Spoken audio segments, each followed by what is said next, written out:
La lluvia sobre Nantucket no caía con fuerza.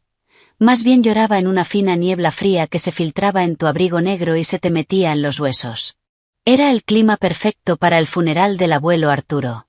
Se sentía menos como un fenómeno meteorológico y más como si la isla misma estuviera de luto por la única persona que realmente la había entendido, y a mí. Antes de empezar, asegúrate de darle like, compartir y suscribirte. Me encanta ver hasta dónde llegan estas historias. Cuéntame en los comentarios desde qué parte del mundo nos estás viendo. Yo me mantenía un poco apartada del grupo principal de paraguas negros, observando a mi madre, Victoria, que tenía el brazo entrelazado con el de mi padre, Ricardo. Su postura era recta como la de una bailarina, una fuerza silenciosa frente a su dolor palpable y tembloroso. Él parecía destrozado, como si le hubieran quitado el esqueleto. Papá siempre había sido más acuarela que pintura al óleo. Translúcido, emocional, hermoso en su sensibilidad, pero propenso a desdibujarse bajo presión. El abuelo había sido su marco. Ahora el lienzo se hundía sobre la tierra recién removida. Mi abuela Elena era como una escultura de mármol tallado. Ni un solo cabello de su corte gris acero estaba fuera de lugar.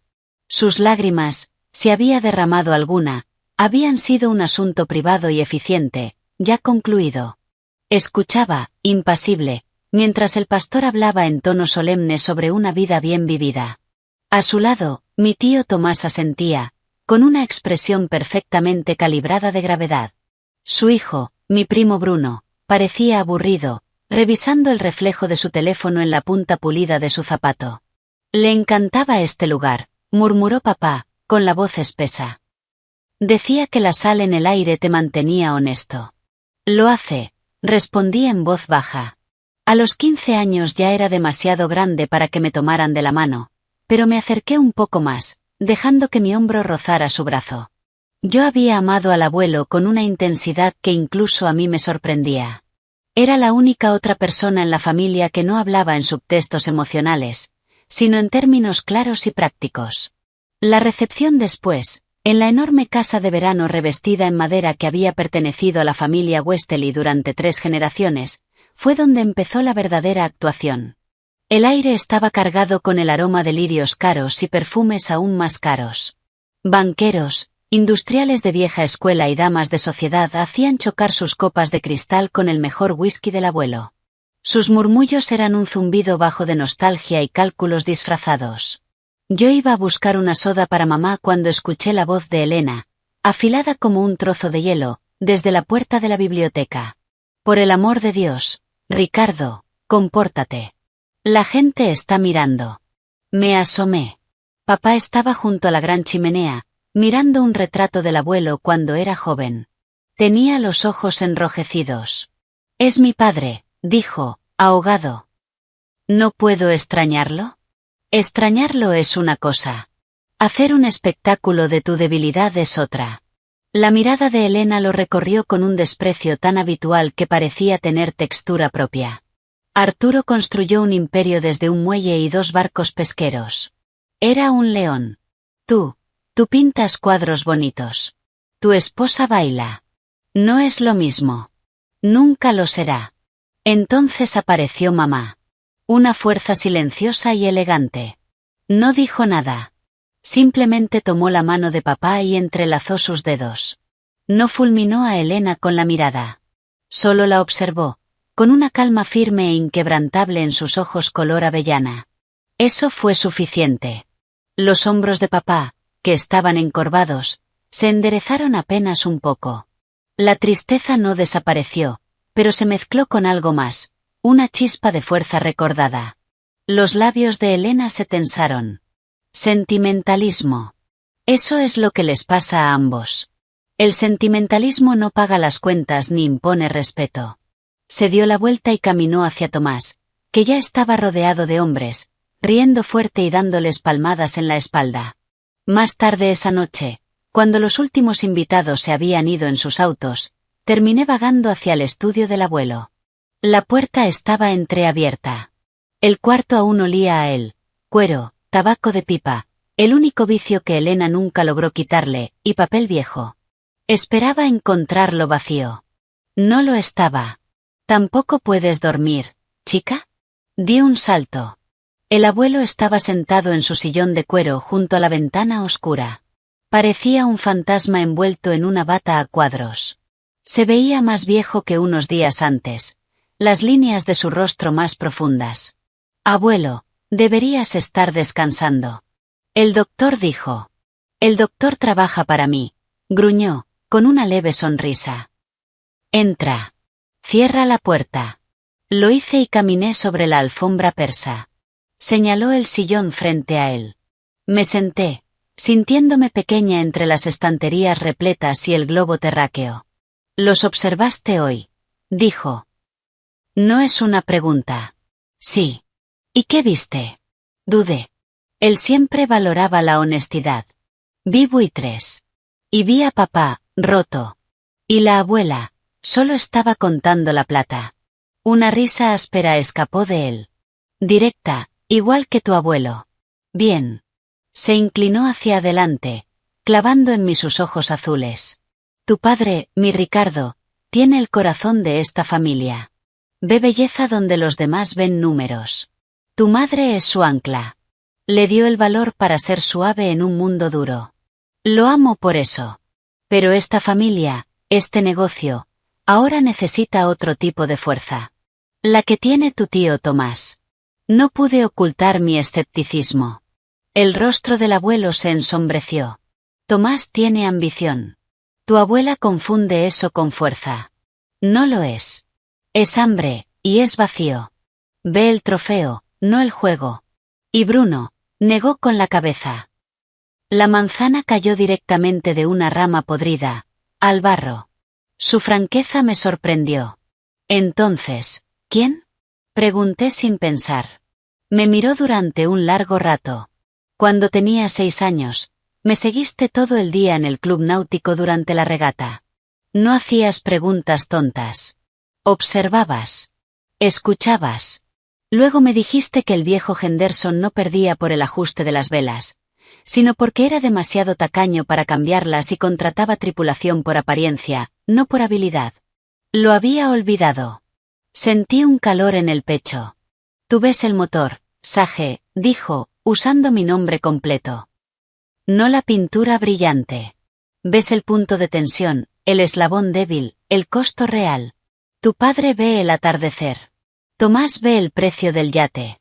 Tú, se tocó la sien, ves todo el sistema, el viento, la marea, el desgaste, el error humano.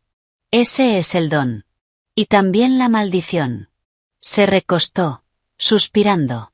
Tu abuela Elena y yo construimos una vida, pero no una sociedad. No como tus padres. Ella viene de dinero antiguo siempre al borde de caer. Seguridad, legado, apariencia, esa es su religión. Cree que el arte de Ricardo es una frivolidad. Cree que Victoria le robó a su hijo. Está equivocada. Él nunca estuvo en ese camino. Lo castiga por ser algo que ella nunca entendió. Y apuesta todo a Tomás porque suena como el hombre que ella cree que debe mandar. Me miró con intensidad. Escúchame. Ella intentará apartarte. Tomás intentará minimizarte. Bruno será una molestia inmadura. Tu trabajo no es pelear en el barro. Es construir tu propio terreno. Tan alto y tan firme que su barro no pueda tocarte. ¿Entiendes? Asentí, con la garganta apretada. He dejado algunas cosas preparadas, dijo bajando la voz.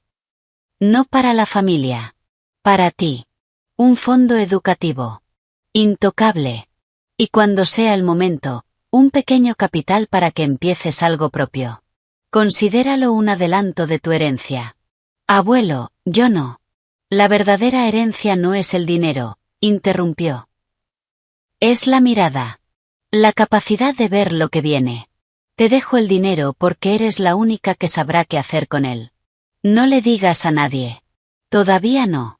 Las batallas más importantes se ganan antes de que el otro sepa que empezaron. Una semana después, el abuelo Arturo Westerly murió mientras dormía. El testamento público oficial dejaba todo, la empresa, los holdings, los fideicomisos, bajo el control absoluto de Elena, con Tomás como sucesor designado. La narrativa familiar se consolidó al instante, como si todos hubieran estado esperando su turno. Arturo, el león, había desaparecido. Tomás, el heredero aparente, aguardaba entre bastidores. Ricardo, el soñador, quedaba reducido a una nota al pie triste. Y yo era solo la hija del soñador, una adolescente callada, demasiado observadora. En la lectura del testamento me senté entre mis padres. Mamá sostenía la mano de papá. Yo no aparté la vista de mi abuela. Mientras el abogado hablaba sin emoción, ella no miraba a su hijo en duelo. Miraba a Tomás. Y le dio un único y leve asentimiento, satisfecho.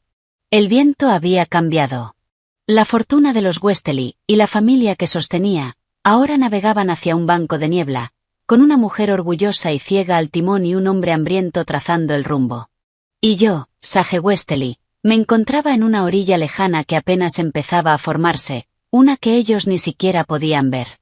El sabor de la sal y de la verdad en mis labios, y el último secreto de mi abuelo, ese fideicomiso oculto, guardado como una mecha encendida en el corazón de la tormenta que se avecinaba.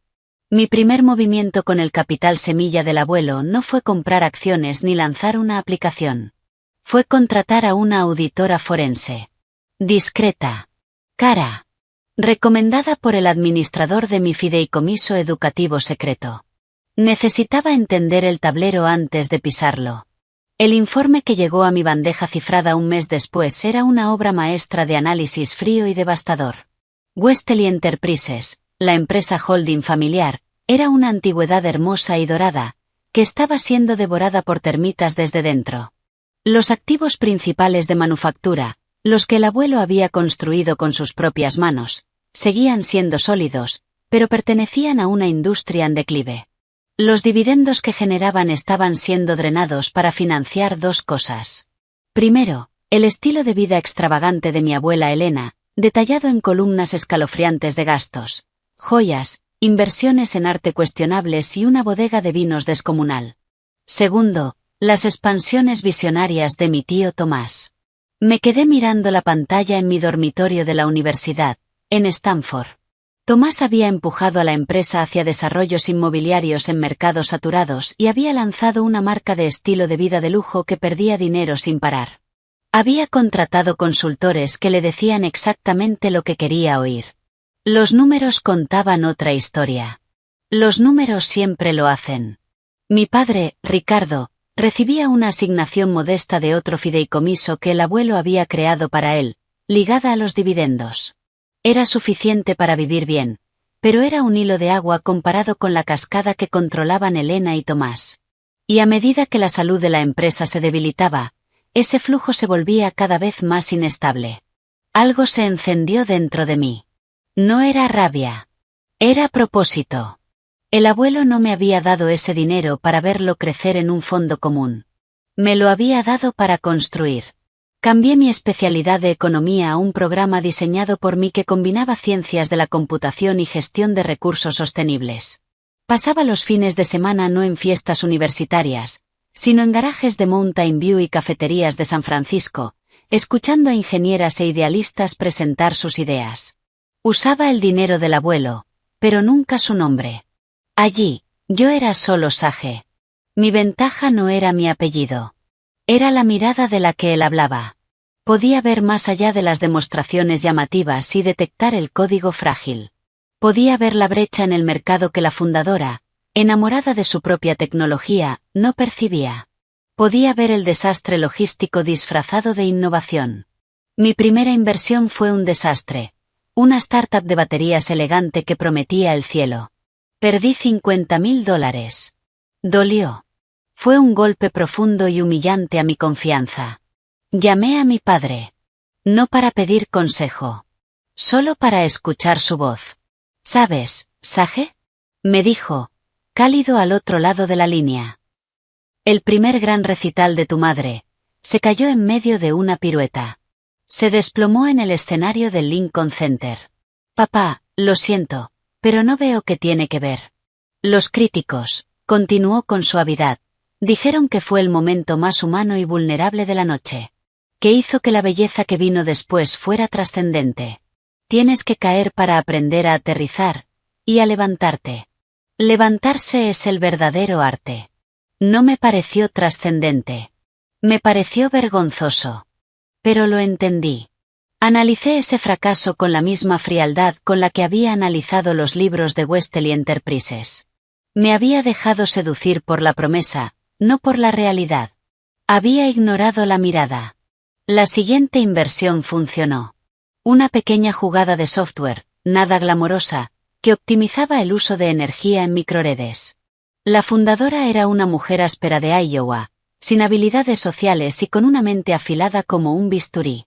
Le invertí $75,000. 18 meses después, una gran empresa energética la adquirió. Mi retorno fue de 12 veces la inversión. Reinvertí cada centavo. Fundé Vidian Ventures. Alquilé una pequeña oficina luminosa en Palo Alto, con vista a nada en particular. El dinero del abuelo era el combustible, pero la trayectoria era mía. Me enfoqué en la intersección entre tecnología dura y sostenibilidad. Cosas que importaban. Cosas que construían valor real, no solo humo. Mi reputación creció en silencio. Era la joven inversora tranquila que hacía la única pregunta que ponía nerviosos a los fundadores. No me importaban sus proyecciones de crecimiento explosivo. Me importaban sus costos reales, la fragilidad de su cadena de suministro, su plan alternativo de contratación. Les compré a mis padres una casa en Carmel Desea. Una casita, en realidad, con un estudio orientado al norte para papá y una sala luminosa con piso de danza para mamá. Les dije que era un regalo adelantado de graduación, financiado por inversiones afortunadas. Se emocionaron. No por la casa, sino por mí. Veían la luz en mis ojos.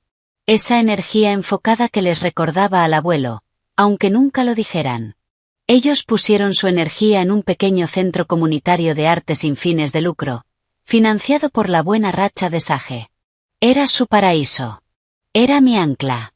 Mientras tanto, la gala anual de verano de los Westley, en la finca de los Hamptons, se estaba convirtiendo en una caricatura grotesca de sí misma.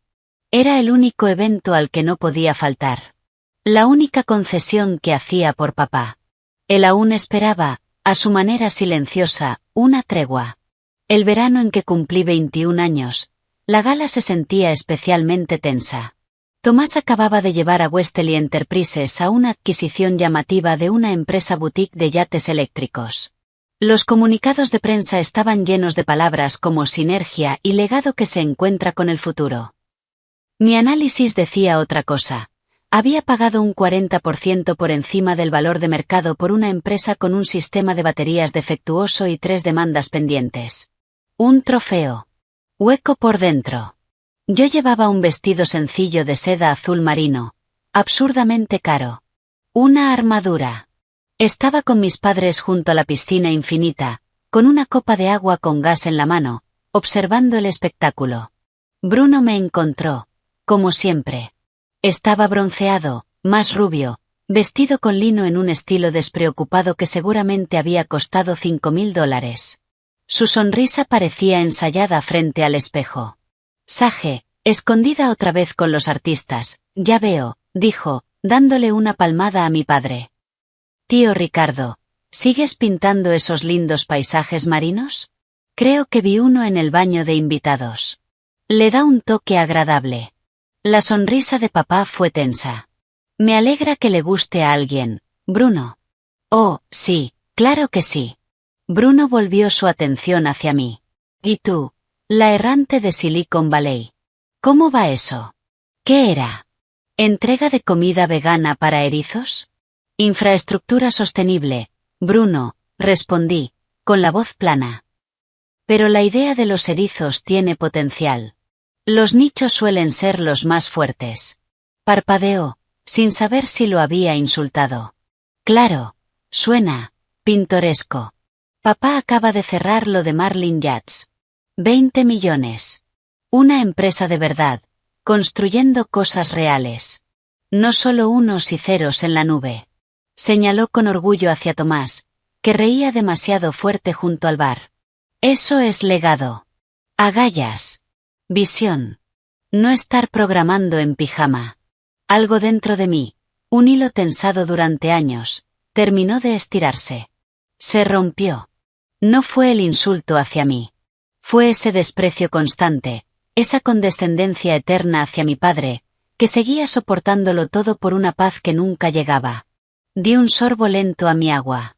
El Marlin M200, dije, con una voz que cortó el murmullo del cóctel a nuestro alrededor. Su sistema de baterías propietario tiene una falla crítica en el controlador del ciclo de carga. No funciona bien con estaciones de carga rápida en marinas. Ha habido 3 incidentes térmicos inexplicables, todos silenciados con acuerdos de confidencialidad. Y la demanda de la familia Burnside es particularmente sólida. No van a llegar a un acuerdo. Y el proveedor alemán del material del casco. Su fábrica está en una zona inundable. Las nuevas regulaciones de la Unión Europea la dejarán inutilizable en 18 meses. Tu cadena de suministro tiene una bomba de tiempo en el centro. Incliné ligeramente la cabeza. Pero bueno, el comunicado de prensa estaba impecable. Hicieron focus group para esa frase del legado que se encuentra con el futuro, ¿verdad? El color desapareció del rostro de Bruno. Su sonrisa se desvaneció, reemplazada por confusión, y luego por una realización alarmada. ¿Cómo podía saber todo eso? Mi padre me miraba, con una mezcla compleja de sorpresa y orgullo en los ojos. Mi madre tenía una mano apoyada suavemente en su brazo. Su expresión era serena, pero sus ojos ardían. Bruno balbuceó. Eso es información confidencial. Estás inventando. Solo estás celosa porque juegas con dinero de mentira mientras nosotros construimos un imperio real. ¿Un imperio de qué, Bruno? Respondí, sin alzar la voz, pero haciéndola resonar. Deuda. Demandas. Inventario obsoleto. Dejé que mi mirada se deslizara hacia donde Tomás seguía riendo, ajeno a todo. No están construyendo nada. Solo están puliendo el metal de un barco que se hunde. Y están tan ocupados admirando el brillo, que no se han dado cuenta de que ya tienen el agua hasta los tobillos. El pequeño círculo a nuestro alrededor quedó en absoluto silencio. Un camarero se quedó inmóvil, con una bandeja de aperitivos a medio extender. El rostro de Bruno se enrojeció. Tú, susurró, perdiendo toda su fachada elegante. Te crees tan inteligente. No eres nada. Una simple bloguera con un fideicomiso. Esta familia, este legado, es nuestro. Siempre lo fue. Tú y tus patéticos padres solo son invitados tolerados. ¿Qué está pasando aquí? La voz de Elena sonó como un látigo desde el otro lado del patio. Se acercó con paso firme, vestida con un vestido de gasa azul hielo, imponente. Sus ojos eran de piedra. Observó el rostro alterado de Bruno, luego el mío, sereno, y finalmente la expresión dolida de mi padre. Bruno solo estaba explicando la visión detrás de la adquisición de Marlin. Abuela, dije, con un tono dulce, pero afilado. Yo solo estaba aportando un poco de perspectiva del mercado. Los ojos de Elena se entrecerraron. No creyó ni una palabra, pero lo que más le molestaba era la escena pública. Esto es una celebración, no una sala de juntas, Ricardo, dijo, clavando su mirada helada en mi padre. Controla a tu hija. Sus opiniones no son necesarias. Eso fue todo. La gota final. No para mí. Para él. Mi padre de acuarela, dio un paso al frente. No levantó la voz, pero cuando habló, lo hizo con una claridad que nunca antes le había escuchado frente a ella. Sage no necesita ser controlada, madre. Tiene más sentido, más integridad y más de mi padre en su dedo meñique que cualquiera en esta fiesta. Miró a Bruno con una tristeza profunda. Y en cuanto a esta familia, dejó de ser mi familia hace mucho tiempo. Ahora es solo un nombre que comparto con personas que confunden crueldad con fuerza y avaricia con visión. Se volvió hacia nosotras. Victoria, Sage, creo que el aire aquí se ha vuelto bastante tóxico. Sin decir una palabra más, los 3 nos dimos la vuelta y nos fuimos.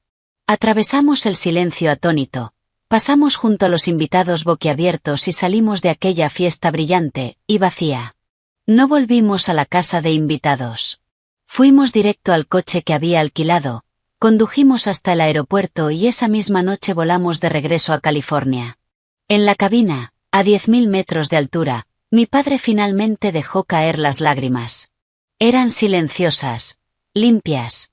Mi madre le sostuvo la mano, apoyando la cabeza en su hombro. Lo siento, Sage, susurró. Por todo. Por hacerte venir siempre a esas cosas. No lo sientas, papá, respondí, mirando por la ventana la oscuridad salpicada de luces lejanas. Necesitaba verlo una última vez. A la mañana siguiente, recibí una carta formal del abogado de mi abuela. Era una orden de cese y desistimiento por declaraciones difamatorias sobre Westerly Enterprises. La guardé en un cajón sin leerla. El mensaje real era claro. Ya no era una invitada tolerada. Era el enemigo. Y el enemigo tenía trabajo que hacer. Mientras revisaba los esquemas de una nueva startup de baterías de estado sólido en la que estaba invirtiendo, lo tuve claro. Ya no jugaba en su terreno. Estaba construyendo el mío. Que se quedaran con su jaula dorada. Yo estaba construyendo el cielo. La invitación llegó en papel grueso color crema, de ese que se siente caro al tacto. El grabado era impecable. La tipografía, una declaración de superioridad contenida. Elena Sterling Westerly solicita el honor de su presencia en una cena en celebración de su 80º cumpleaños. Estaba dirigida a mis padres, el señor y la señora Ricardo Westerly, y la señorita Sage Westerly. La línea de acompañante brillaba por su ausencia. Una omisión deliberada, pequeña y mezquina. No era una invitación. Era una citación. Una orden de presentarse ante una reina que despreciaba a su propio heredero. Encontré a mi padre en su estudio en Carmel, mirando un lienzo a medio terminar. Era un paisaje marino, pero los azules eran turbios. Las pinceladas, inseguras. La luz, estaba mal. No tenemos que ir, papá, dije desde el marco de la puerta. El olor a trementina y aceite de linaza, normalmente calmante, hoy se sentía pesado. No se giró. Cumple 80 años, Sage. Y pasó 79 haciéndote sentir menos. ¿Por qué darle el número 80 también? Finalmente dejó el pincel, limpiándose las manos en un trapo que ya era más pintura que tela. Porque es mi madre, dijo. Y porque tal vez una parte de mí sigue siendo ese niño que espera una migaja de su mesa. Sonrió con tristeza. Patético, ¿no? No, respondí, acercándome y apoyando una mano en su hombro. Es humano. Es lo que te hace mejor artista, y mejor hombre que cualquiera de ellos. Pero también es lo que les permite hacerte daño. Mi madre apareció en la puerta, flotando con su postura de bailarina. Vamos a ir, dijo, con voz suave pero firme. Vamos porque no le tenemos miedo. Vamos porque no tenemos nada de qué avergonzarnos. Y vamos porque, si no vamos, ella gana. Nos miró a ambos. Ella contará la historia del hijo ingrato que no fue ni al cumpleaños de su propia madre. Nosotros vamos. Somos amables. Somos nosotros. Y luego nos vamos. Los miré. Mi padre de corazón blando. Mi madre de fuerza silenciosa. Eran un frente unido. Una fortaleza construida con amor, a la sombra de un castillo frío y manipulador. Suspiré. Está bien. Vamos. Pero nos vamos en nuestros términos. En cuanto se ponga feo, nos vamos. Sin discutir. Mi padre asintió. En nuestros términos. Feo se quedó corto. La cena fue en el ático de Manhattan. El que ocupaba todo el último piso de un edificio clásico frente a Central Park. Era la joya de la corona de Elena. Mármol frío. Detalles dorados. Arte moderno intimidante, caro y sin alma. El aire olía a lirios intensos, y a hostilidad contenida. Por supuesto, nos sentaron en el extremo más alejado de la interminable mesa de caoba. Elena presidía en la cabecera, impecable con un traje azul marino severo y un collar de perlas enormes. Tomás estaba a su derecha, hablando de volatilidad del mercado como si la hubiera inventado. Bruno, a su izquierda, ya iba por su segunda copa de un Burdeos que probablemente costaba más que mi primer año de universidad, sosteniendo la mirada de una camarera más tiempo del apropiado. Nosotros estábamos al fondo, junto a un centro floral excesivo, rodeados de primos europeos lejanos y vagamente titulados, y de algunas amigas de bridge de Elena, de rostros afilados. Siberia. Y nosotros éramos los prisioneros políticos. La cena fue un desfile de 7 platos de pretensión culinaria. La conversación en nuestro extremo era rígida, llena de banalidades peligrosas. Sentía las miradas ocasionales desde el otro extremo de la mesa, curiosas, condescendientes, despectivas. Fue durante el plato de quesos, una cosa blanda y penetrante que parecía una metáfora perfecta, cuando Elena finalmente dirigió su atención hacia nosotros. El murmullo se apagó. Ricardo, dijo, cortando el sonido de los cubiertos. Escuché que tuviste una exposición en algún pueblito costero. ¡Qué encantador!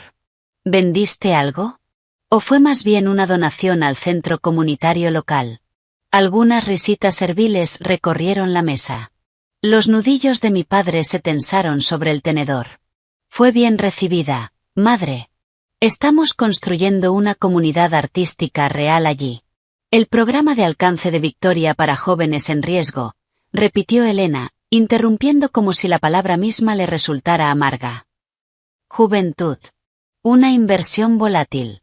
Pones recursos, y luego te decepcionan o se van. Sus ojos se deslizaron hacia mí y volvieron a mi padre. Aunque supongo que eso es lo tuyo. Invertir en causas perdidas. La mano de mi madre se posó suavemente sobre la muñeca de mi padre bajo la mesa. No miró a Elena. Miró a mi padre, sosteniéndolo con la mirada. Él respiró hondo, tembloroso. Ayudar a alguien a encontrar su voz no es una causa perdida, madre. Es lo único que importa. ¿Lo que importa? Intervino Tomás con voz fuerte. Lo que importa es el legado, los activos tangibles, algo que perdure, no los sentimientos. Pronunció la palabra como si fuera una enfermedad contagiosa. Hablando de eso, la Junta está encantada con las proyecciones del tercer trimestre de la nueva filial de Marlin. Esperamos un aumento del 20% en la cuota de mercado costero para fin de año. No pude evitarlo. Se me escapó un pequeño sonido seco. No era una risa. Era el aire saliendo de alguien que ya no podía creer lo que oía. La mesa quedó en silencio. Todas las miradas se clavaron en mí. Algo gracioso, ¿Sage? Dijo Bruno, con una mueca torcida. ¿Tú, qué era? ¿Tu pequeña app de compostaje ya empezó a dar ganancias? Tomé un sorbo lento de agua y dejé la copa con precisión. No, Bruno. Solo estaba admirando el optimismo del tío Tomás. Lo miré directamente. Ese aumento del 20% está basado en pedidos anticipados de concesionarios que ustedes mismos están financiando a través de una empresa pantalla para inflar artificialmente la demanda. La tasa real de compra de consumidores está aproximadamente un 60% por debajo de lo proyectado. Y eso sin contar que el Consejo de Seguridad Náutica publicará el mes que viene su informe sobre los problemas de estabilidad del M200 con vientos cruzados. Incliné ligeramente la cabeza. Pero bueno, las proyecciones son cuestión de perspectiva, ¿no? Silencio absoluto. Se podía oír caer un alfiler sobre la alfombra persa. El rostro de Tomás se volvió de un púrpura oscuro. La mentira, expuesta, flotaba en el aire. Él había vendido una historia de éxito a todos, y yo acababa de recitar el índice del desastre que venía. No, no tienes idea de lo que estás diciendo, balbuceó. Esa información es confidencial. ¿Cómo te atreves? Me atrevo, respondí con calma, porque alguien en esta mesa debería vivir en el mismo universo que los hechos. Y en ese universo, estás quemando dinero para mantener con vida un cadáver. Hice una pausa. El dinero del abuelo. Eso fue suficiente. Elena se puso de pie. El ruido de su silla contra el suelo sonó como un disparo. Sus ojos, fríos y reptilianos, se clavaron en mí, y luego giraron hacia mi padre. Esto ¿Esto es lo que has criado? Escupió. Una víbora. Una pequeña serpiente manipuladora y desagradecida que cree que puede arrastrarse aquí y envenenar todo lo que tu hermano está construyendo. Esto es tu culpa, Ricardo. Tu debilidad. Tu sentimentalismo. De ahí nace esta arrogancia. Mi padre también se levantó. Su silla cayó hacia atrás con estruendo. El hombre de acuarela había desaparecido. En su lugar había alguien herido, y finalmente, furioso. No hables así de mi hija. No te atrevas. Sage tiene más integridad en su pensamiento más pequeño que Tomás en toda su vida. Su voz temblaba, pero no se rompía. Y tiene razón. Estás dejando que destruya el trabajo de toda la vida de mi padre porque prefieres equivocarte con él antes que tener razón con cualquier otro. ¿El trabajo de tu padre? Susurró Elena, con una voz venenosa que aún así se oía en toda la sala. El trabajo de tu padre era construir algo real. Algo para hombres. No para poetas, bailarinas, y niñas que juegan a los negocios. Sus palabras cayeron como ácido. Siempre fuiste una decepción, Ricardo. Blando. Soñador. Inútil. Arturo lo sabía. Por eso dejó el verdadero trabajo a Tomás. Sabía que tú no podías con ello. Eres un aficionado. Tu esposa es una distracción. Y tu hija, una molestia entrometida y resentida. El aire se volvió irrespirable. Mi madre se puso de pie. Serena. Imponente. Aterradora en su calma. No miró a Elena. Miró a mi padre. Ricardo, nos vamos. Pero Elena no había terminado. Una sonrisa cruel se dibujó en sus labios. Irse. Perfecto. Me ahorran pedírselo. Pero ya que estamos todos aquí, y siendo honestos. Hizo un gesto hacia un hombre de traje oscuro que hasta entonces había pasado desapercibido, el abogado de la familia, el señor Graves. Avanzó con un portafolios de cuero en las manos. A partir de hoy, anunció Elena, con voz firme, mi planificación patrimonial está completa. Mi testamento y los fideicomisos asociados han sido actualizados de forma irrevocable. Hizo una pausa, disfrutando el momento. A mi fallecimiento, todo el patrimonio de la familia Westerly, esta propiedad, las participaciones en Westerly Enterprises, las inversiones, todo, pasará en su totalidad a mi hijo Tomás y a sus descendientes directos. Su mirada nos atravesó. No era desprecio. Era eliminación. Han demostrado una y otra vez que no tienen la capacidad para custodiar este legado. No son Westerly en lo que realmente importa. Silencio. Consideren esto su desvinculación definitiva. La sala quedó sepultada en un silencio sepulcral. Los primos europeos miraban sus platos. Las amigas de Bridge apenas disimulaban su interés. Tomás intentaba parecer solemne, pero no lograba ocultar su satisfacción. Bruno sonreía otra vez, más frío que nunca. Mi padre, parecía vacío. Como si la última esperanza que había sostenido durante 50 años acabara de desaparecer. Fue Bruno quien rompió el silencio. Vaya, eso es fuerte. Pero, en cierto modo, es liberador, ¿no, tío Ricardo? Dijo con falsa compasión. Sin presión. Puedes dedicarte a tu arte. Luego me miró. Y tú, eres una mujer hecha a sí misma, ¿no? No necesitas el dinero de la abuela. Tienes lo tuyo. La próxima gran cosa de Silicon Valley. Seguro que todo esto del legado te parece patético. Ni siquiera quieres estas cosas viejas. Lo miré. Miré a Tomás. Miré a Elena. Miré a mi padre, destrozado. Y a mi madre, sosteniéndolo con pura voluntad. Y sonreí. No era una sonrisa cálida. Era la sonrisa fría y precisa de una cirujana al ver un tumor extirpado con éxito. Dejé la servilleta sobre la mesa, intacta. Tienes razón, Bruno, dije con una calma absoluta. No lo quiero. Nunca quise esta jaula dorada, ni las termitas que se comen sus cimientos. Me levanté, alisando mi vestido negro. Rodeé la mesa.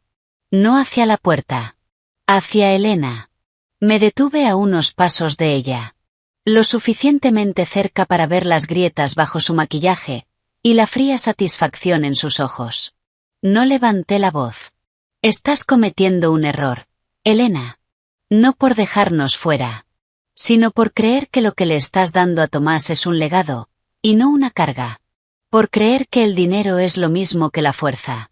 Y que la crueldad es lo mismo que la sabiduría. Me incliné apenas. El abuelo lo vio. Vio la verdad de ti, de todos ustedes. Y eligió diferente. Algo cruzó su rostro. Duda. Rabia. Arturo me dejó el control. Confiaba en mi juicio. Sí, asentí lentamente. Fue el mayor error de su vida. Y voy a dedicar la mía a demostrar lo profundo que fue ese error. Me giré. Le di la espalda. Un insulto deliberado. Caminé hacia mis padres. Mi padre estaba pálido, pero de pie. Mi madre, firme. Pasé mi brazo por el de mi padre. Vamos, papá. Mamá, nos vamos. Lo dije lo suficientemente alto como para que todos lo escucharan. El aire aquí está viciado, y huele a descomposición. Salimos. Nadie nos detuvo. Nadie dijo una palabra. El silencio que quedó atrás era absoluto, denso de shock y rencor. El descenso en el ascensor fue silencioso. Mi padre temblaba. Mi madre lo sostenía, con los ojos brillantes de lágrimas contenidas, de rabia. Afuera, el aire fresco de la noche de Manhattan nos golpeó como una bendición. Saqué el teléfono y envié un único mensaje preacordado. Un minuto después, un elegante coche negro se deslizó hasta la acera. ¿A dónde vamos?, preguntó mi padre, con la voz vacía. A casa, respondí, abriéndoles la puerta. El coche no se dirigió a un hotel. Recorrió una corta distancia hasta mi edificio, en Central Park West. El portero, Carlos, asintió con solemnidad y nos condujo al ascensor privado que llevaba directamente al ático. Cuando se abrieron las puertas, aparecimos en un espacio amplio y abierto. Ventanas de suelo a techo mostraban el tapiz brillante del parque y la ciudad más allá. El mobiliario era moderno, sereno, de líneas limpias y texturas suaves. Era lo opuesto al frío museo de Elena. Sage, ¿qué es esto?, susurró mi madre. Es mío, respondí. Lo compré hace 2 años. Es de ustedes el tiempo que quieran. Papá, tienes un estudio al final de ese pasillo, con luz norte. Y mamá, el suelo del salón está preparado para danza. Lo mandé instalar especialmente. Mi padre caminó lentamente hacia las ventanas, mirando la ciudad, los coches diminutos allá abajo, el edificio del que acabábamos de escapar. Sus hombros empezaron a temblar. Pensé que lloraba. Pero cuando se giró, no había lágrimas. Había asombro. Ella, lo dijo de verdad, murmuró. Por fin lo dijo en voz alta. No somos nada para ella. Somos, Fu. Usó la palabra en mandarín que mi madre empleaba cuando algo estaba irremediablemente defectuoso. Fu. Desecho. Inservible. Mi madre se acercó, tomando su rostro entre las manos. No, amor. Nosotros somos lo que ella desechó. Lo valioso que fue demasiado ciega para ver. Es su pérdida. Una pérdida monumental. Fui a la cocina, serví 3 vasos de agua y regresé. Nos quedamos allí los 3, mirando hacia la ciudad, hacia el imperio que acabábamos de abandonar. Lo siento, dije finalmente. Siento haber empujado, siento que haya pasado así. Mi padre me miró. Y por primera vez esa noche, vi algo distinto en sus ojos. Claridad. La niebla de toda una vida buscando aprobación había desaparecido. No te atrevas a disculparte, Sage, dijo. Estuviste increíble. Fuiste como tu abuelo, diciendo la verdad que nadie quería oír. Respiró hondo. Se acabó. De verdad se acabó. La espera, el intento, es un alivio. Tenía razón. El vínculo no solo se había roto. Había sido cortado de raíz, en público, con crueldad. No había vuelta atrás. No más cenas familiares. No más fiestas obligatorias. No más jaula dorada. ¿Qué vas a hacer?, preguntó mi madre. No hablaba del apartamento. Caminé hacia la ventana, mirando hacia el distrito financiero, hacia el edificio antiguo donde operaba Westerly Enterprises. Podía casi sentir la podredumbre en sus cimientos. La energía desesperada de Tomás intentando tapar 100 grietas con mentiras. Voy a hacer exactamente lo que el abuelo me dijo, respondí. Voy a construir mi propio terreno. Y voy a observar desde arriba cómo todo lo que ellos valoran se hunde en el barro que crearon. Bebí un sorbo de agua. Sabía limpio. Sabía libre. La guerra que había preparado en silencio ahora era abierta. Y por primera vez. Me alegraba. El silencio después de la tormenta era algo vivo. No era paz. Era la quietud densa de un campo de batalla después del último impacto, antes de que empiece la reconstrucción. En el espacio luminoso de mi ático, ese silencio fue primero un refugio. Y luego, un consuelo. Mi padre no pintó durante una semana. Solo se sentaba junto a la ventana, viendo cómo la luz se movía sobre el parque. Ya no estaba roto. Estaba vacío.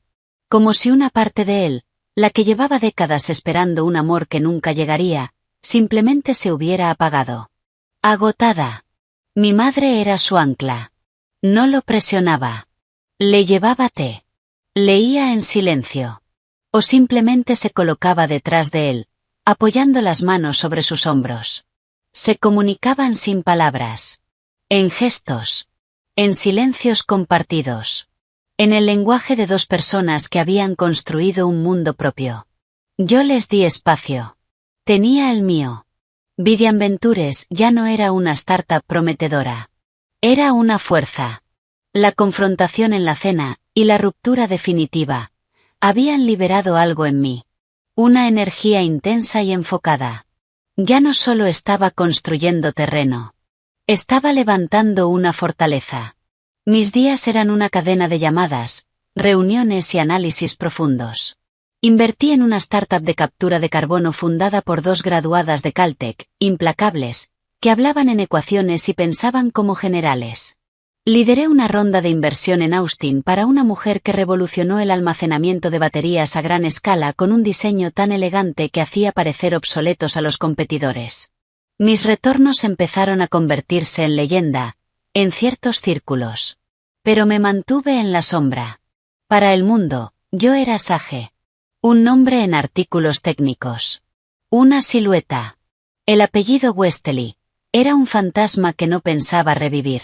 Una noche, aproximadamente un mes después de aquella cena, llegué a casa y encontré a mi padre en la gran mesa de dibujo del salón. No estaba pintando. Estaba dibujando. Trazos intensos, caóticos, que poco a poco tomaban forma. El rostro de mi madre. Fuerte. Angular. Hermoso. Ella dormía en el sofá. Él levantó la mirada. Sus ojos estaban más claros que en años. Había vulnerabilidad, pero también certeza. Ella es mi musa, dijo. Siempre lo fue.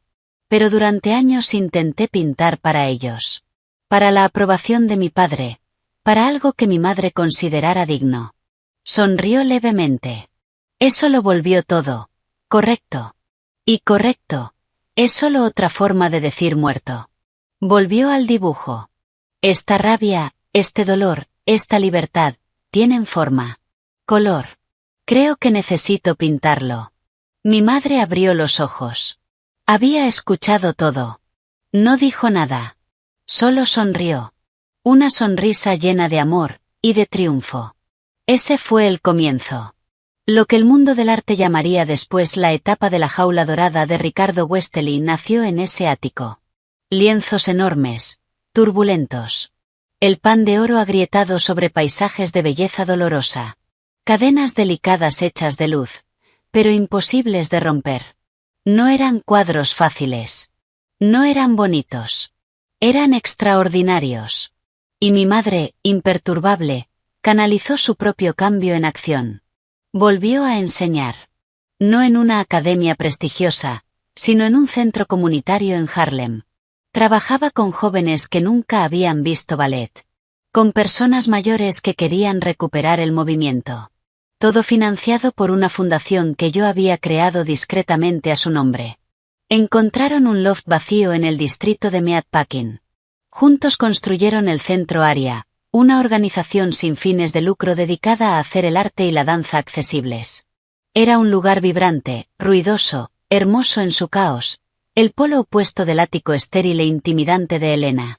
Papá tenía su estudio en la parte de atrás. El piso de baile de mamá estaba al frente. Floreció. Era suyo.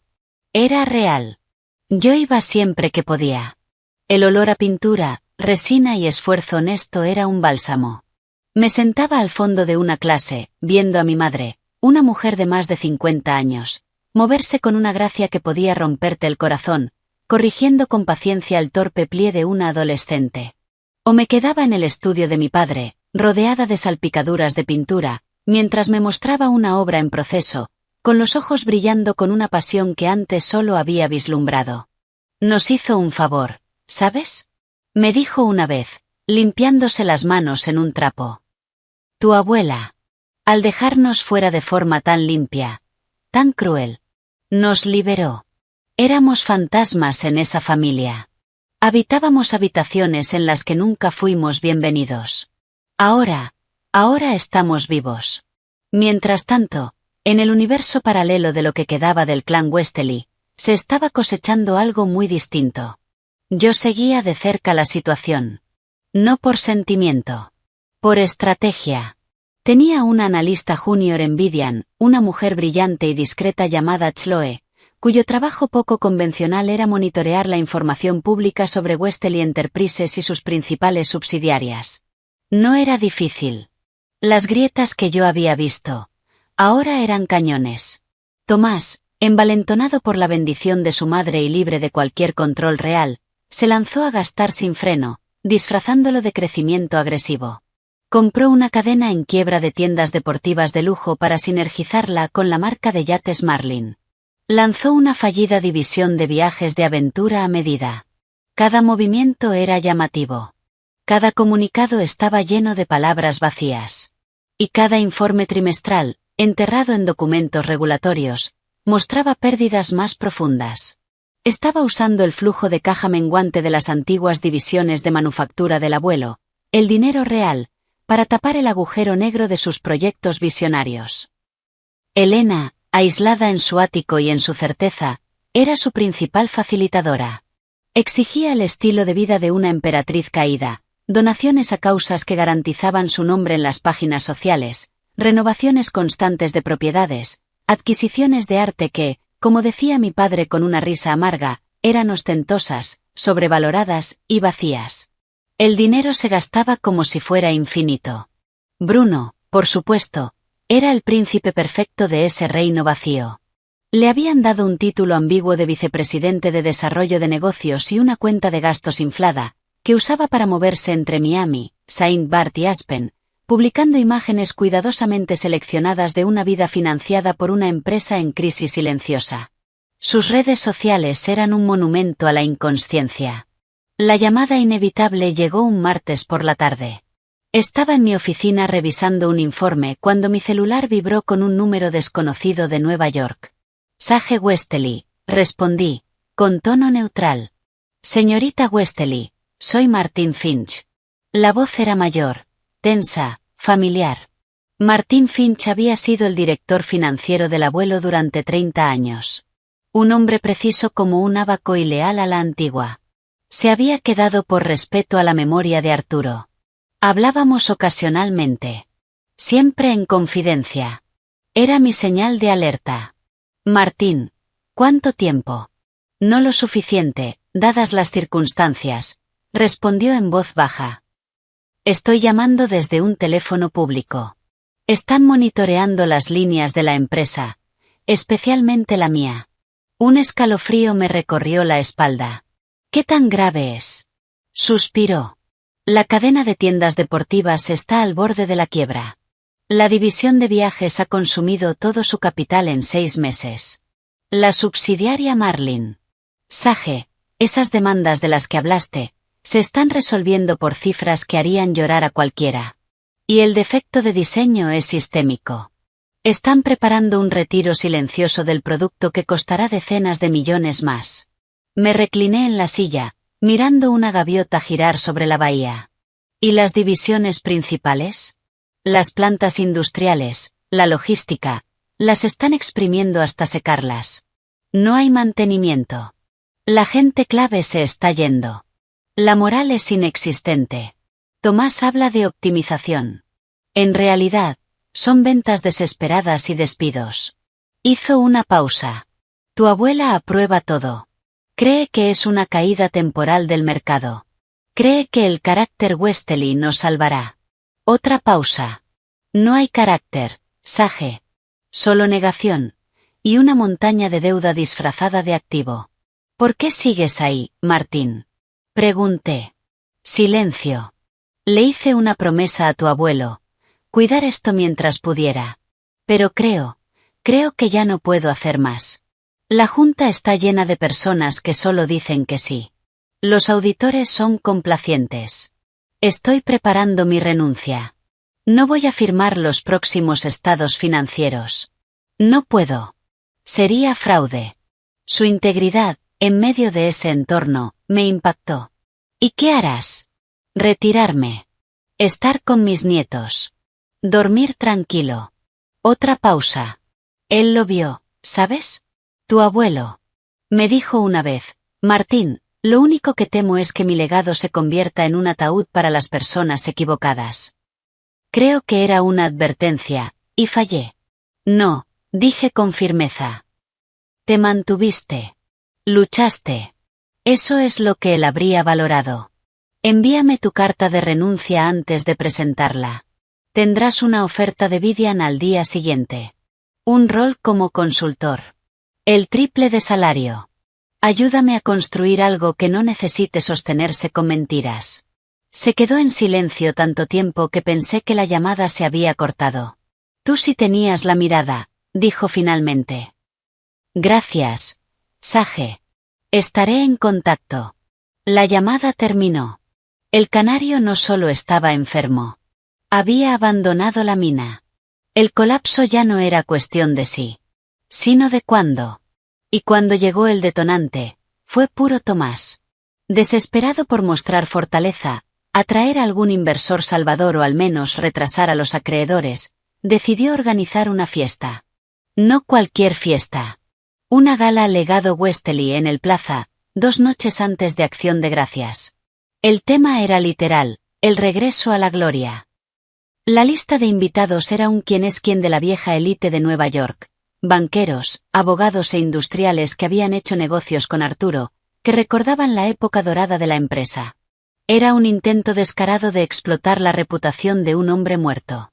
La invitación llegó a mi oficina en 2 versiones. La primera, dirigida a Sage Sterling, en Vidian Ventures. Papel grueso. Caligrafía elegante. Una invitación estándar de negocios a una figura emergente del mundo de la inversión. Claramente, la organizadora del evento había hecho su tarea, agregando nombres relevantes para dar sensación de modernidad. No tenían idea de a quién estaban invitando realmente. La segunda llegó a la antigua casa de mis padres en Carmel y fue reenviada. Dirigida a la familia de Ricardo Westerly. Un impreso genérico. Un añadido de último momento.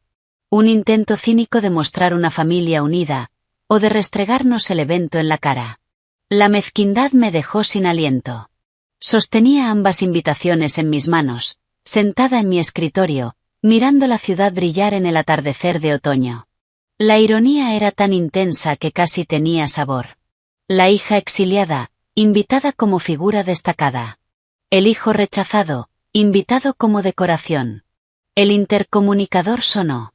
Era Chloe. Sage, tienes una llamada en la línea 2. Es Bruno Westerly. Dice que es personal, y suena alterado. Casi me reí. Alterado se quedaba corto. Por lo que había oído, a Bruno le habían encargado relacionarse con los nuevos ricos para darle a la gala un aire de credibilidad de Silicon Valley. Y estaba fracasando estrepitosamente. Mi nombre, el de la esquiva Sage de Vidian, Debía haber aparecido finalmente en alguna lista. Levanté el teléfono. Sage Sterling, dije, usando el nombre que había adoptado legalmente, dejando atrás el Westerly como quien muda de piel. Sage. Soy Bruno. Bruno Westerly.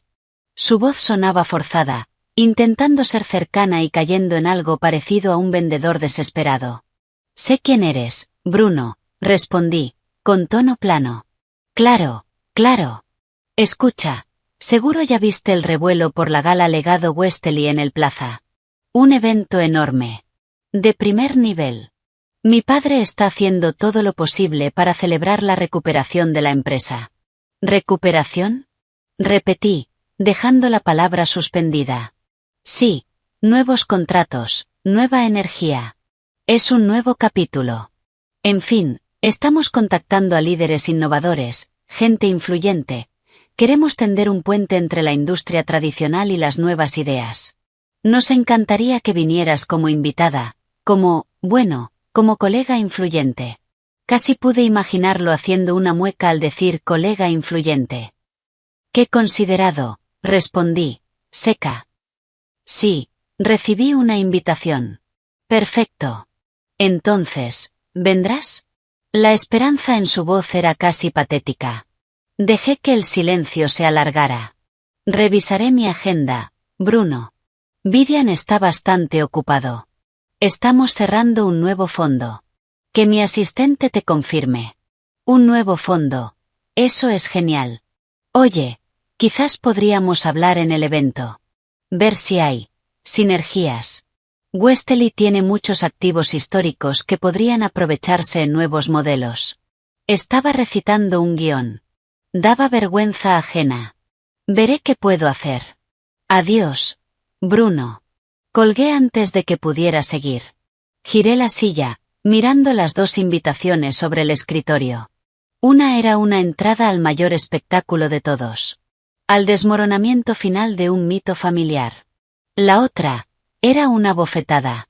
Tomé la invitación dirigida a la familia de Ricardo Westerly. Me acerqué a la trituradora. La introduje lentamente. Observé cómo el papel grueso se convertía en tiras sin sentido. Luego tomé la invitación profesional. Sage Sterling. Vivian Ventures. La sostuve contra la luz del atardecer. Y un plan comenzó a formarse. Frío. Claro. Implacable. No era venganza. La venganza es emocional. Esto era auditoría. Responsabilidad. Verdad. Iba a mostrarle a una sala llena de gente que había respetado a mi abuelo exactamente lo que habían hecho con su legado. Y cuando cayera el telón. Sería en mis términos. Presioné el intercomunicador. Chloe. Sí, Sage. Limpia mi agenda para la noche del 25. Y necesito todo. Todo. La estructura de deuda actual de Westerly Enterprises. Los términos de las demandas de Marlin. Los contratos de alquiler de la cadena deportiva.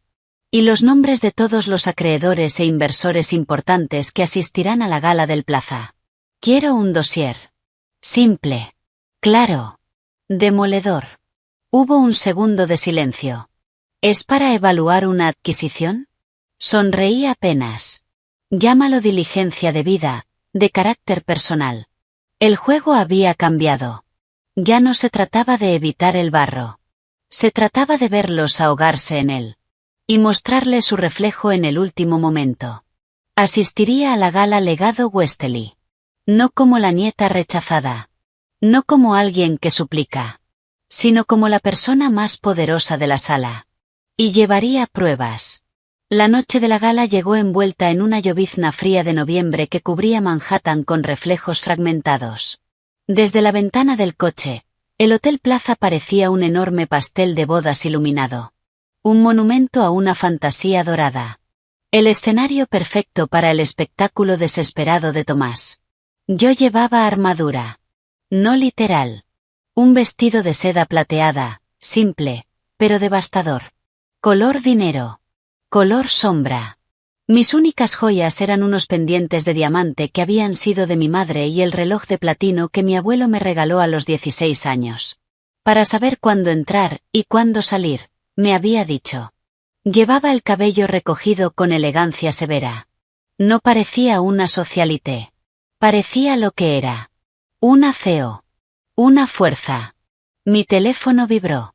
Un mensaje de Martin Finch. En posición. Dossier entregado a las partes acordadas. Buena suerte. No necesitaba suerte. Tenía hechos. Otro mensaje. Mi padre. Tu madre me está haciendo practicar cara de indiferencia frente al espejo. Estamos contigo siempre. Rompe una pierna. Sonreí. De verdad. Ellos estaban en el centro área, celebrando una cena comunitaria con su verdadera familia. Sabían lo que era esa noche. El corte final. La verdad en voz alta. ¿Lista, señorita Sterling? Preguntó el conductor, Leo. Vamos a terminar con esto, respondí. Dentro, el salón principal era una sinfonía de opulencia calculada. Candelabros de cristal. Música suave. Miles de rosas blancas. Y debajo de todo, deudas y desesperación. Entré por un acceso lateral, cerca del bar. Me mezclé con la periferia. Observando. Tomás estaba en el centro, rodeado de hombres mayores. Hablaba de recuperación, de sinergia, de demanda histórica. Ellos asentían. Educados. Escépticos. Habían conocido a Arturo. Y sabían la diferencia. Elena reinaba desde una plataforma elevada. Vestida de verde esmeralda. Sonrisa perfecta. Fría. Convencida de su propia narrativa. Y Bruno. Bruno se movía por la sala con ansiedad, riendo demasiado fuerte, buscando atención. Un heredero sin nada real que heredar. Tomé una copa de agua con gas y me apoyé en una columna. No tuve que esperar mucho. Sage Sterling. Escuché que estabas en la ciudad. Me giré. Silas Thorne. El fundador de Thorne Capital. Una leyenda. Un hombre que había hecho su fortuna apostando contra la arrogancia de otros. Silas, respondí. No sabía que asistías a este tipo de espectáculos. Él sonrió levemente. Solo cuando huelen a final. Le estreché la mano. Su apretón era firme, seco. Yo no, gruñó, recorriendo la sala con una leve mueca de desagrado. Vine por respeto a Arturo. Era un buen hombre. Agudo. Sabía el valor de $1, y el peso de un apretón de manos. Bebió un sorbo de bourbon. Esto, es un funeral con canapés. Huele a una compra apalancada esperando a algún idiota que cargue con la deuda. Clavó en mí sus ojos azul pálido. Tu abuelo habló de ti antes de morir. Dijo que tenías la mirada. Que eras la única en toda esa familia capaz de ver el mundo como es, y no como desean que sea. Un orgullo cálido y feroz se encendió en mi pecho, atravesando el frío de la sala. ¿Eso dijo? También dijo que tu abuela es una necia cegada por su linaje, y que tu tío es un pavor real que hará caer la empresa por un precipicio. Dio otro sorbo. Parece que el viejo no se equivocaba. Esbozó una leve sonrisa. Recibí un dossier interesante hoy. De un amigo en común. Martin Finch. Buen hombre. Pésimo jugador de póker. Los números no son solo malos. Es tragedia shakespeariana en forma de hoja de cálculo. Hizo una pausa. Yo estoy aquí como observador. Yo también, respondí, neutral. No, replicó con calma. Tú estás aquí como el fantasma en el banquete. La que dice la verdad. A Arturo le habría encantado. Levantó su copa en mi dirección. Yo apuesto por el fantasma. Cuando se alejó, otros se acercaron. No la vieja guardia. La nueva. Elena Vázquez, la periodista tecnológica cuya opinión podía hundir o elevar una startup. Marcus Lynn, el inversor que había respaldado varios unicornios recientes. La senadora Jane Clayton, referente en infraestructura sostenible. No me conocían como Wesley. Me conocían como Sage Sterling. La inversora silenciosa. Las conversaciones fueron intensas, enfocadas en el futuro, mercados de carbono, cuellos de botella en energía, inteligencia artificial aplicada a cadenas de suministro. Nos convertimos en un pequeño núcleo de poder real en medio de un salón lleno de gloria decadente. Sentía las miradas. Los susurros. ¿Quién es esa con Silas Thorne? No es. No puede ser. Parece la nieta de Elena. Pero está hablando con la senadora. La disonancia recorría la sala. Yo era un fantasma. Y al mismo tiempo, lo más sólido allí dentro. Entonces lo vi. Tomás. Se quedó congelado a mitad de frase. Su mirada se clavó en mí. El color abandonó su rostro. Se inclinó hacia Bruno, susurrando con urgencia. Bruno giró. Su expresión pasó de confusión a incredulidad, y luego a comprensión. La Sage de los medios. La CEO que su padre quería impresionar. Era su prima. La misma a la que había despreciado. Elena aún no me había visto. Pero notó el cambio. Siguió sus miradas. Y entonces, nuestros ojos se encontraron. Su expresión no cambió. Pero su postura se endureció aún más. Fría. Furiosa. Sostuve su mirada unos segundos. Luego me giré hacia la senadora. La ignoré. El gesto la sacudió. La narrativa de la noche empezaba a romperse antes siquiera del primer plato. El poder real. No estaba en su mesa. Estaba aquí. Y ella lo sabía. Entonces comenzaron a aparecer las grietas. Vi al organizador del evento acercarse a Tomás. Hablaron en voz baja. Urgente. El rostro de Tomás se tensó. Negó con la cabeza. Intentó calmar la situación. El organizador no cedía. Minutos después, Bruno fue enviado a hacer lo mismo. Se acercó a un grupo de hombres. Banqueros. Sonrisa forzada. Risas exageradas. Le retiraron la mano del hombro. Le dijeron algo breve. Bruno retrocedió como si lo hubieran golpeado. El grupo se alejó. Se unió al círculo de Silas. Los susurros cambiaron. El florista no ha cobrado. El catering quiere pago inmediato. El cuarteto se va si no pagan antes de las 10. El espectáculo empezaba a desmoronarse. La riqueza era una ilusión. Y la realidad estaba saliendo a la superficie. En ese momento exacto, cuando el murmullo bajó y la orquesta hizo una pausa. Mi teléfono vibró. El número. No lo había borrado. Elena. Miré al otro lado del salón. Ahí estaba. Rígida. Con el teléfono en la mano. Mirándome. Ordenando. Como siempre. Pero no se acercó. No envió a nadie. Me llamó. Como si yo fuera una empleada. El silencio se extendió a mi alrededor. Elena Vázquez levantó una ceja. Marcus siguió mi mirada. Silas soltó una risa baja.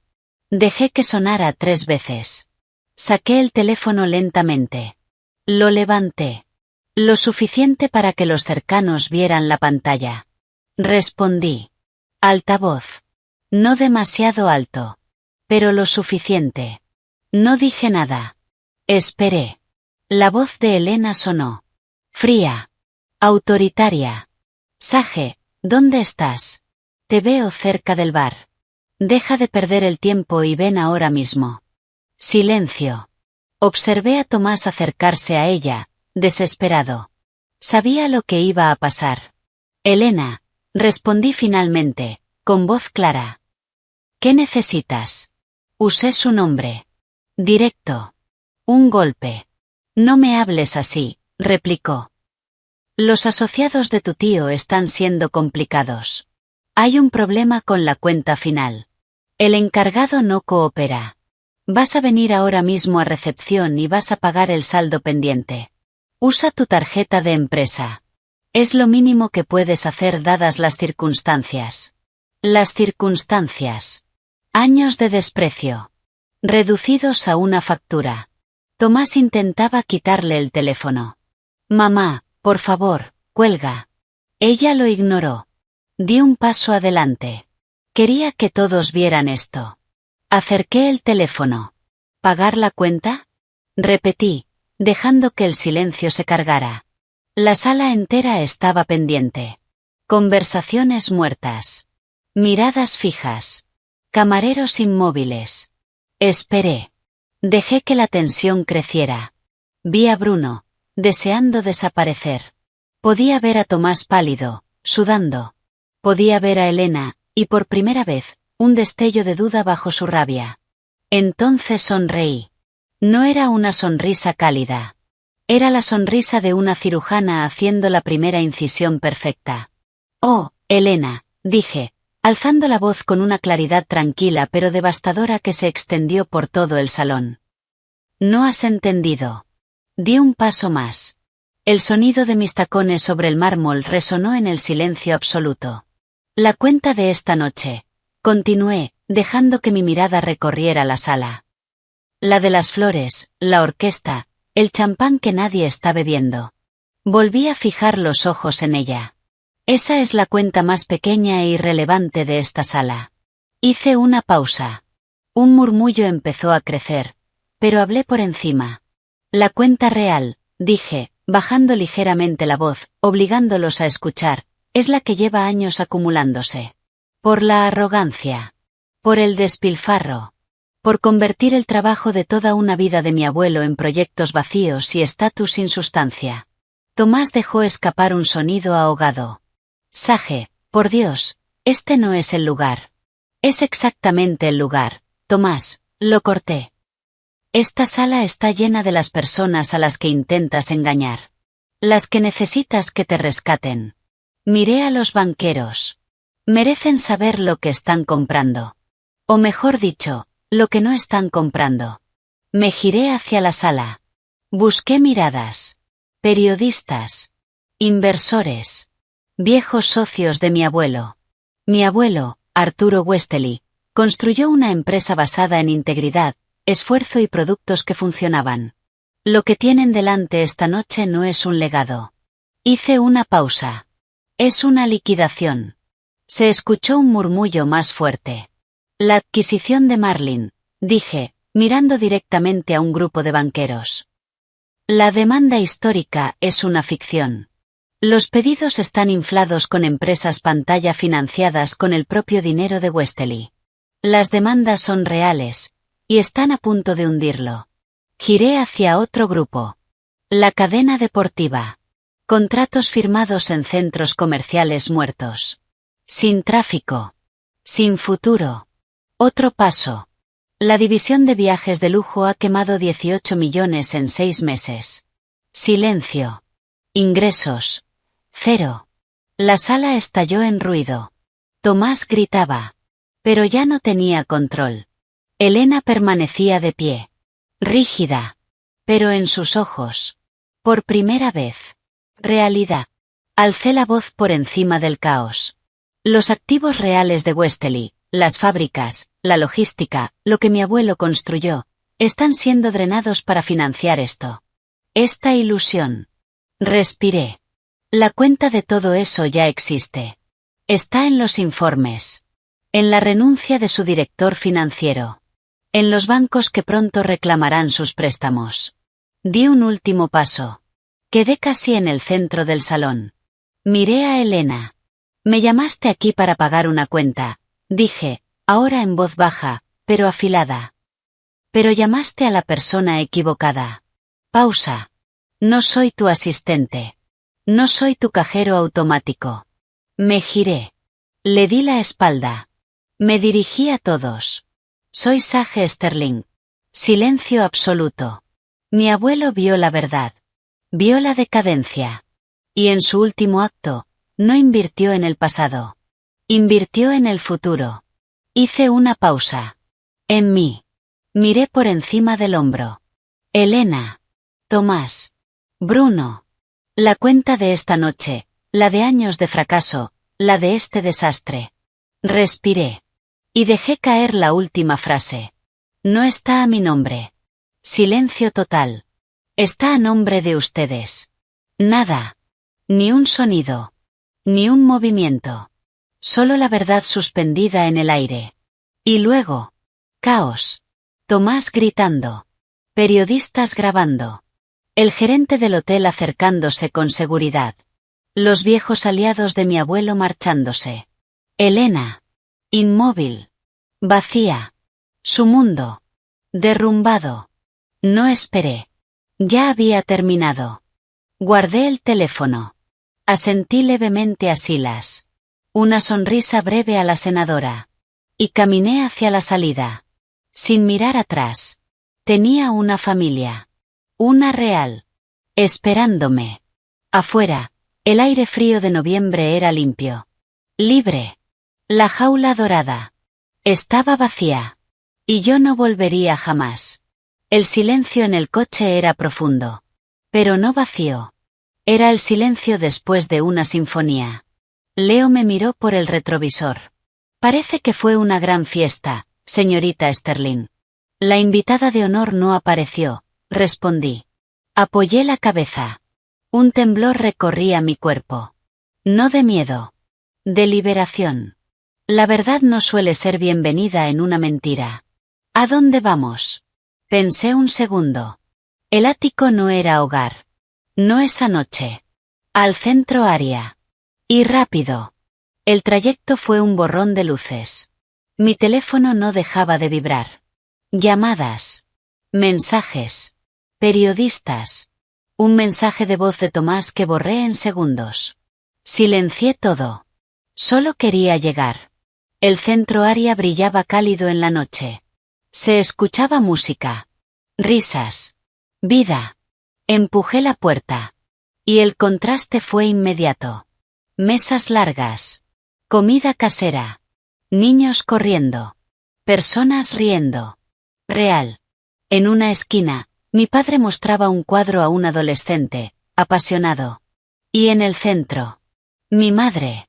Bailando. Una danza simple. Feliz.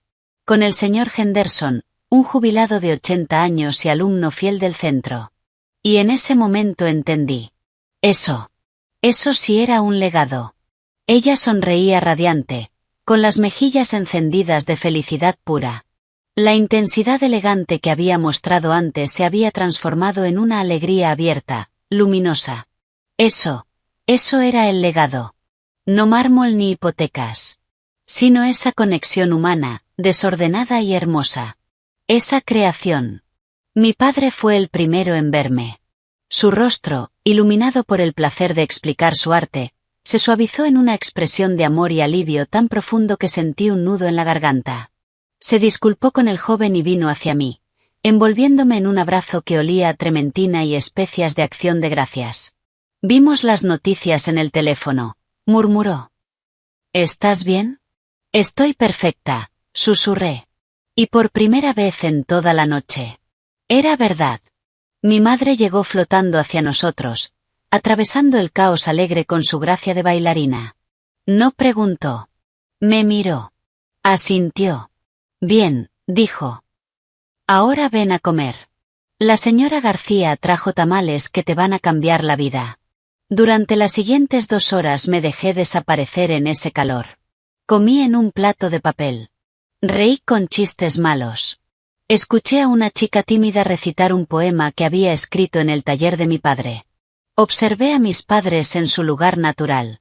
No como exiliados, sino como reyes de un mundo construido con sus propias manos.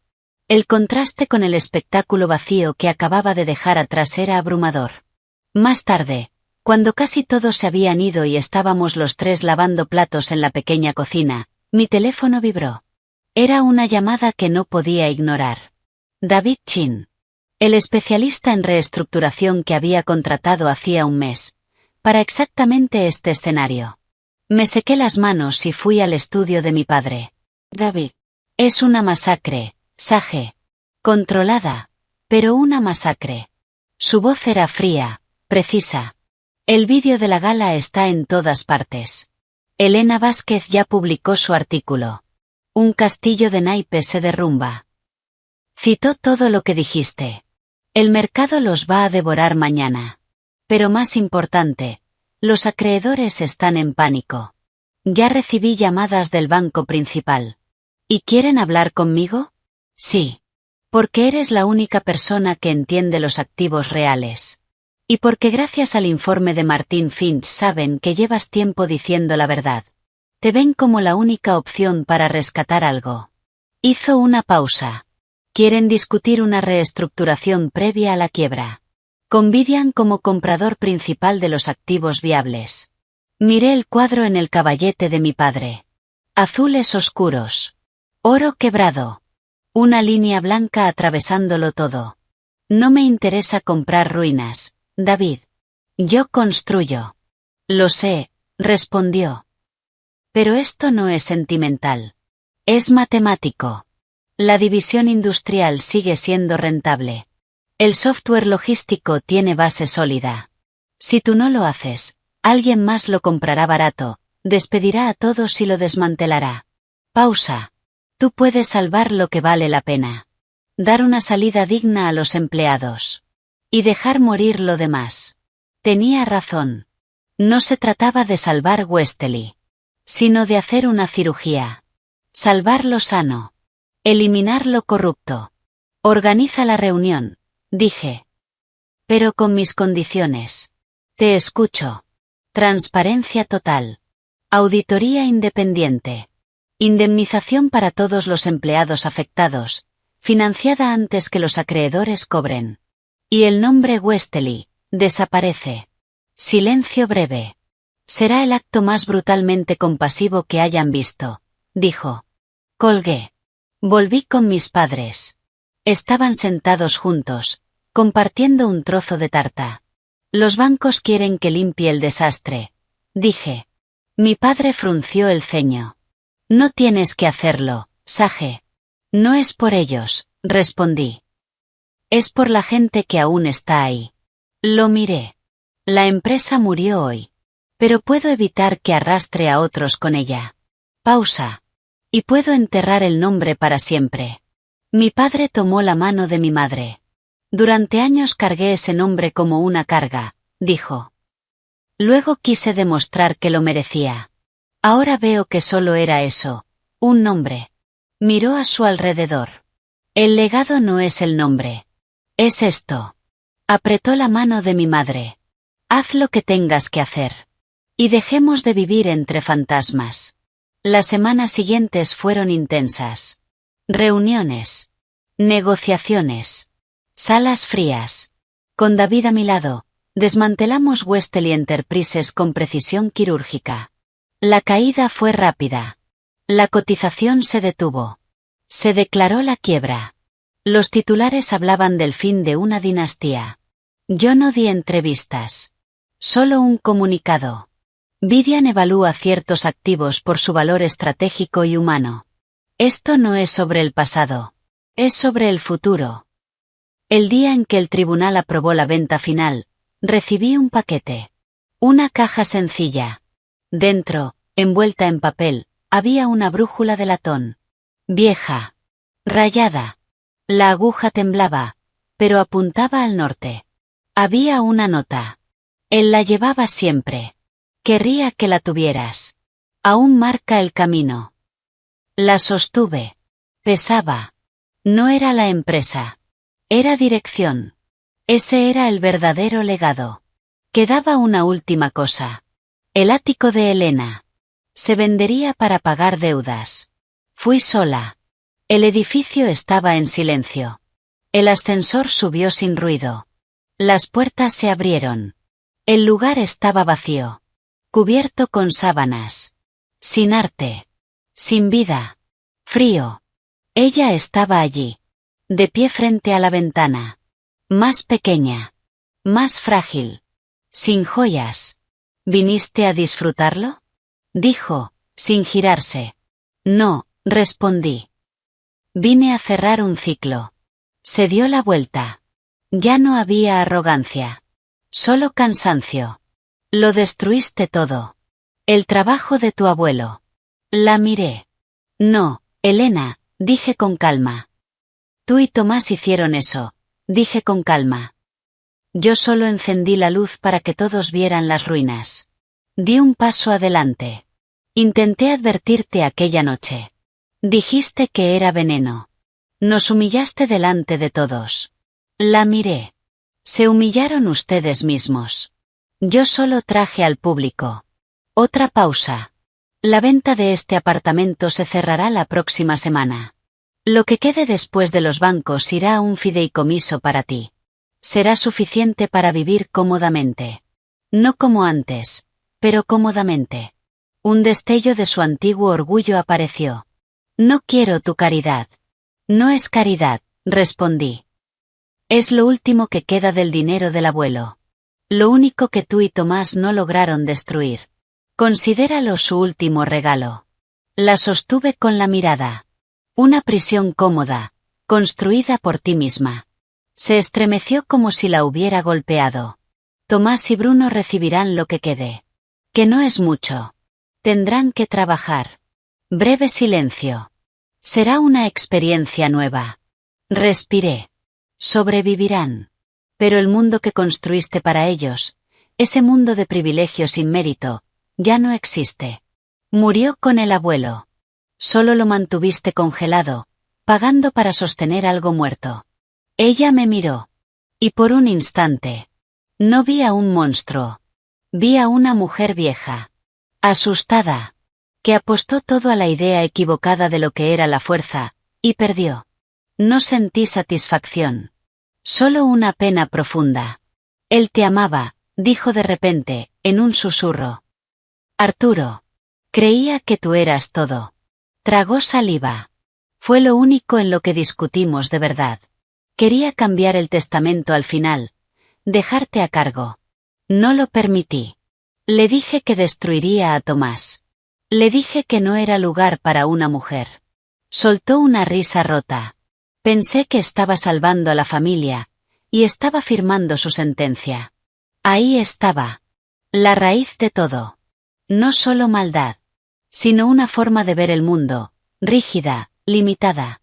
Confundió conservar con avanzar. Vio un imperio, donde solo había un final. Adiós, Elena, dije. No había nada más que decir. Me giré. Sage.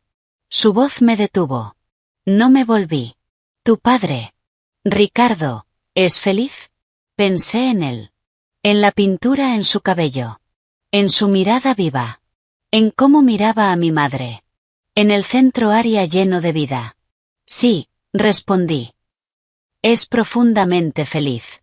Pausa. Es libre. Escuché su respiración quebrarse. Las puertas del ascensor se abrieron. Entré. Antes de que se cerraran, la vi por última vez. Una figura pequeña. Sola. Frente a una ventana vacía. Finalmente entendiendo el precio de la jaula dorada que tanto defendió. Ahora. Era su única habitante.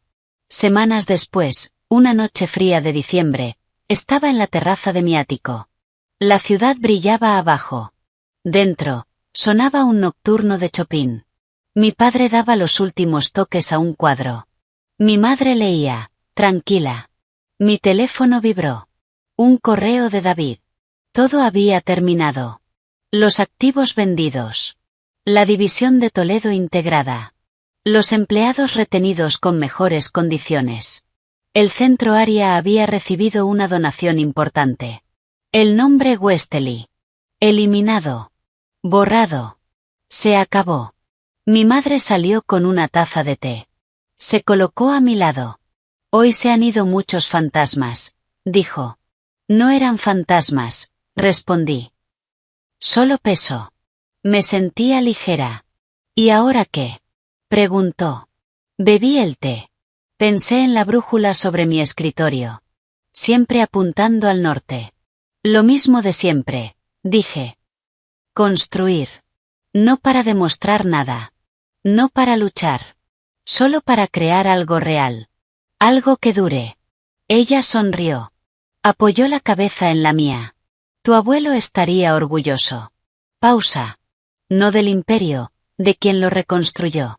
Más tarde, cuando se fueron a dormir, me quedé sola frente a la ventana. La televisión mostraba noticias. Un titular. Legado en cenizas. ¿Quién gana en la nueva economía? Imágenes del antiguo edificio Westley. Luego. Vivian Ventures. Yo. Entrando a una reunión. Apagué la pantalla. Mi reflejo quedó en el vidrio. No era una heredera. Me habían dejado una llave. No un tesoro. Una llave que abría una responsabilidad. Y la fuerza para soltarla. El verdadero legado del abuelo no era el dinero. Ni la empresa. Ni el nombre. Era la certeza. Que la familia no es sangre. Es elección. Que el legado no se protege. Se construye. Miré la ciudad. Infinita. Llena de historias. La mía ya no estaba atada a un barco que se hundía. Ni a una jaula dorada. Era mía. Y mientras me giraba, con la brújula reflejando la luz de la luna, supe cuál sería la primera palabra del siguiente capítulo.